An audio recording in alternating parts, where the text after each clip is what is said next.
Hello and a very warm welcome to another edition of Channels Beam. I'm Victor Matthias.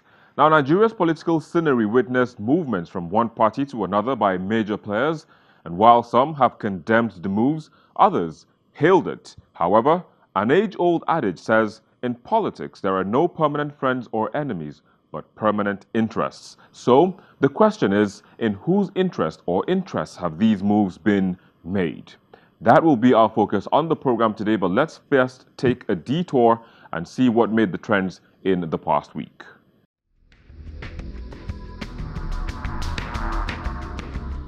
Nigerians have been raising their voices, calling for Joe Blankson to be given a posthumous national honor for saving people from drowning, but couldn't save himself when a boat mishap occurred in Rivers State.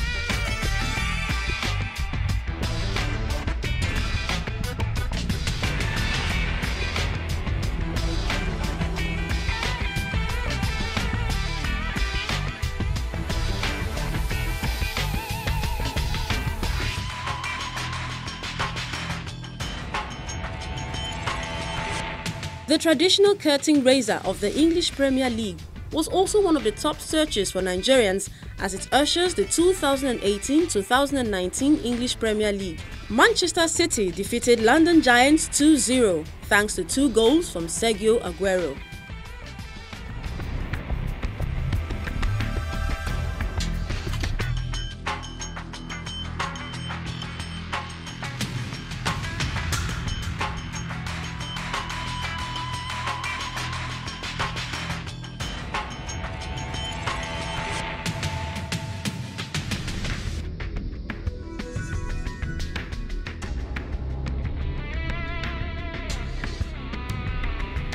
Organizers of the 2018 African Athletics Championships came under fire from Nigerians after some hitches were recorded in the beginning of the event, which took place in Asaba, the Delta State capital.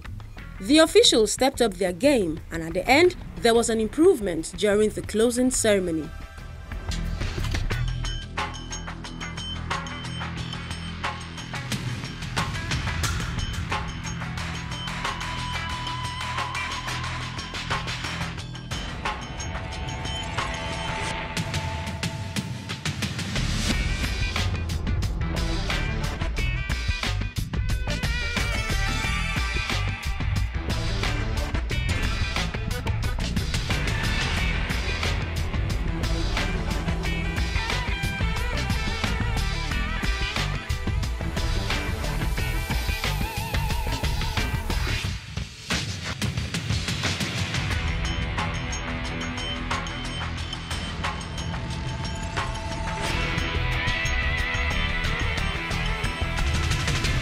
Well, there you go. Those were the trends in the past week, and hopefully the lessons learned from the organization of this competition will be learned, and in times to come, when it's maybe continental or even global, those lessons will be put in place. But joining us today to look at the topic of the day, we have joining us from Dunedin in New Zealand, we have Dr. Olumuyiwa Amao, a political scientist. Thank you for joining us on the program today.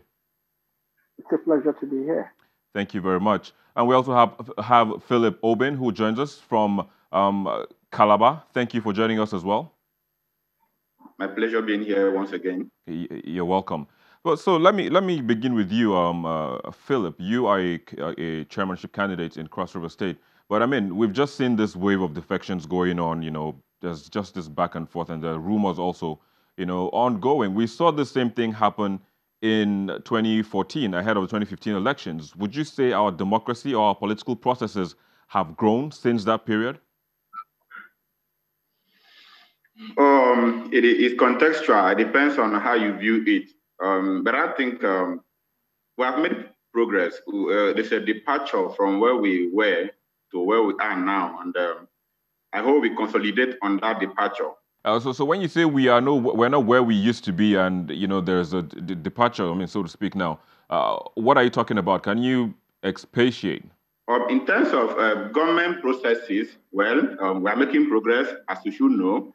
But in terms of party politics, I'm sure we have made very little progress because we do not have politicians who believe in ideologies. We have very few of them who do.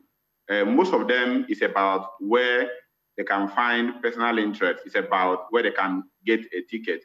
And if you agree with me, the waves of defection we are witnessing in Nigeria today is not new. It's synonymous with Nigerian politics. Every other 4 years, every other political or election year, you see politicians moving from party to party. For them, it's about where they are comfortable, where they are sure they can get a ticket to contest the next election.